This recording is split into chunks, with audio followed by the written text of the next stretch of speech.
आज की जो वीडियो है ना वो ज़रीले लोगों के बारे में। आपने थंबनेल में भी देख लिया होगा कि ज़रीले लोग। अब मैं ज़रीले का लफ्ज़ क्यों इस्तेमाल कर रही हूँ, क्योंकि ऐसे लोगों को ज़रीले ही बोलेंगे कि जो ना खुद जीते हैं और ना ही जीने देते हैं।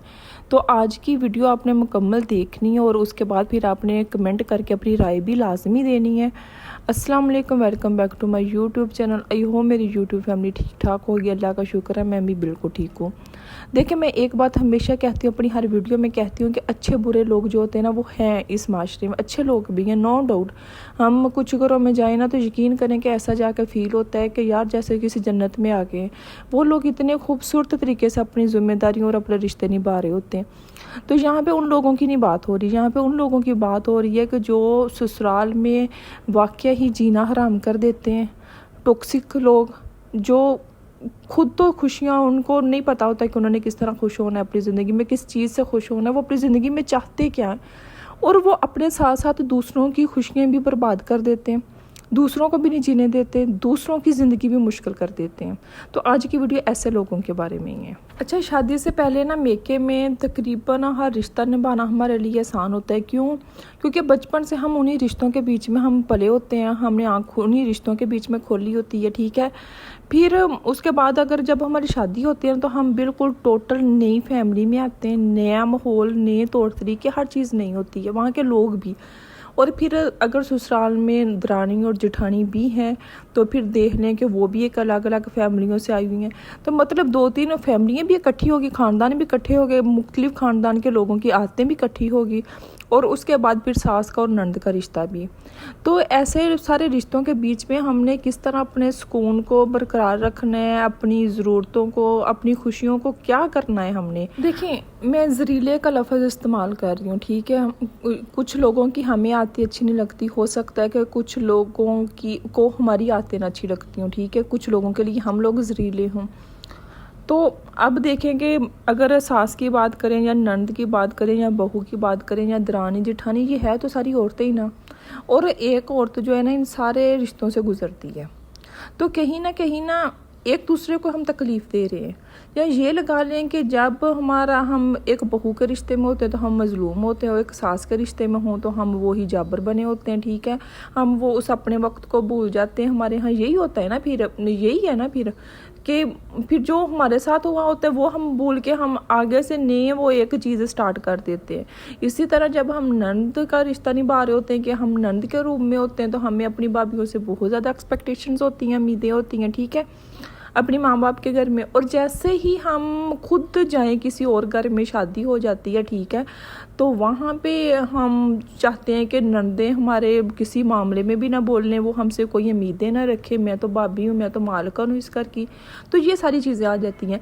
मतलब कि हम जिस भी रिश्ते में है ना, हमने अपने आप को ही वो ठहराया हुआ है कि मैं ही मजलूम हूँ।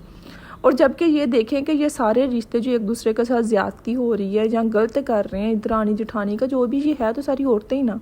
दरानी जेठानी का जो रिश्ता होता है ना वो शरीक का रिश्ता होता है, मतलब बराबरी का। शरीक का वही होता है ना कि बराबरी का, कि हर चीज़ में बराबरी, जायदाद में हर चीज़ में हिस्सेदार है। तो ये ना बहुत ही ज़्यादा ना एक समझ लें कि सोच समझ के चलने वाला रिश्ता होता है।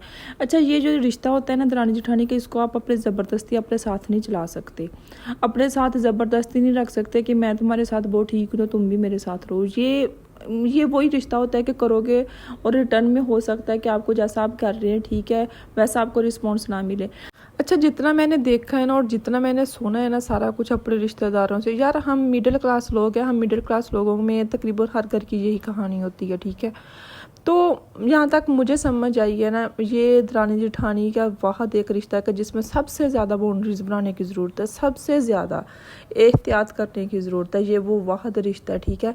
अगर आपको ये लगता है ना कि दरानी जेठानी, पहली बात तो ये है कि ये कभी बहनें नहीं बन सकती, कभी दोस्त नहीं बन सकती, ठीक है। जहाँ पे मौका मिलेगा, जहाँ पे मिलेगा ना कि इस बंदी को मैंने नीचा दिखाना है, वहाँ पे दिखाया जाता है और ऐसा होता भी है, ठीक है। अच्छा, ये वो रिश्ता है कि जिसमें अगर ज़रा सी भी गलती हो जाए ना, जहाँ आपके बच्चों से गलती हो जाए, जहाँ कुछ भी हो जाए ना, ये वो रिश्ता है कि जो सबसे पहले आपको बातें सुनाने वाले, नीचा दिखाने वाले, डिस्कस करने वाले सबसे पहले होंगे, ठीक है। ये जितना भी फेस पे अच्छे बन जाए, दोस्त बन जाए, इकट्ठे बाजार जा रहे हैं, रिश्तेदारों के यहाँ जा रहे हैं, लेकिन मौका मिलने पे चुगली करने में सबसे पहले यही रिश्ते होते हैं, ठीक है। तो फिर इन सब के बीच में ज़रूरी ये है कि अपनी बाउंड्रीज बना के रखें, अपने काम से काम रखें। अगर आप अपने दिल की बात नहीं कर सकती, अगर आपको ये लगता है ना कि आप अपनी हर बात शेयर कर लोगे अपने हस्बैंड के, मियाँ बीवी का जो भी होता है, ठीक है, अगर आप कमरे से बाहर निकल के इनसे शेयर कर लोगे ना, देखें आज आपके हस्बैंड के साथ आपका रिलेशन ठीक नहीं है, कभी ठीक भी होना है, तो फिर आप अगर ऐसा कर रहे हो ना, तो खुद ही हम मौका दे रहे होते हैं दूसरों को बातें करने का कि आप मेरी पर्सनल लाइफ के ऊपर भी बातें करें, मुझे डिस्कस करें, मेरी गैर मौजूदगी में भी मुझे डिस्कस करें। तो बेहतर यही होता है, मैं हमेशा यही बात कहती हूँ कि कभी भी ना अपनी पर्सनल लाइफ ना इन रिश्तों के साथ शेयर नहीं करनी चाहिए, चाहे वो दरानी जेठानी का, सास ननद, जब आपको पता है कि वो लोग आपके साथ ठीक नहीं है, ठीक है। मैं ये नहीं कह रही कि हर रिश्ते में हर औरत ही इस तरह बुरी होती है, ठीक है, नहीं, कुछ होती हैं कि ठीक भी होते होंगे, लेकिन जितना का मैंने देखा है ना, जितनी को मुझे पता है, समझ आई है, नहीं ठीक होती, ठीक है। ये वो रिश्ते हैं कि जिनमें बाउंड्रीज बनाना बहुत ही ज़रूरी है, अपनी लिमिट्स में रहना बहुत ही ज़रूरी है। आप अपनी हर बात शेयर नहीं कर सकते इन रिश्तों के साथ। अच्छा, ये वो रिश्ता है कि अगर दो बहनों की एक ही घर में शादी हो जाए ना, दरानी जेठानी बन जाए ना, तो बहनों का रिश्ता कहीं ना कहीं ख़त्म हो जाता है और दरानी जेठानी वाला बन जाता है।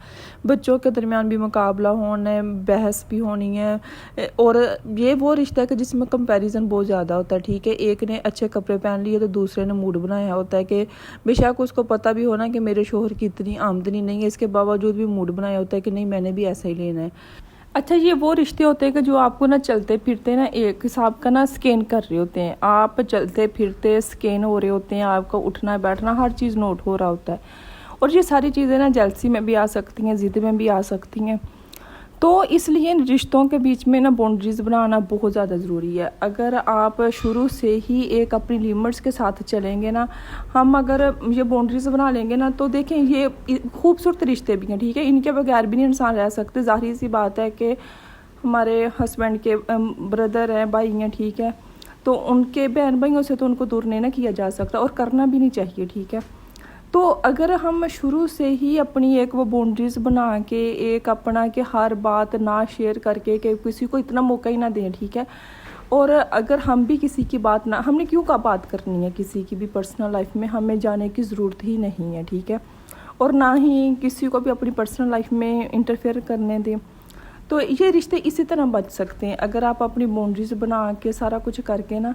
देखिए, मुझे समझ नहीं आती उन औरतों की कि जो बार बार एक ही हाथ से एक ही रिश्ते से जलील हो रही हों, तकलीफ़ उठा रही हों, लेकिन वो संभल नहीं रही हो। आपको एक दफ़ा दो दफ़ा करने से आपको पता चल जाता है कि ये बंदी मेरे साथ ठीक नहीं होने वाली, ठीक है। फिर बार बार आपने क्यों आजमाना है?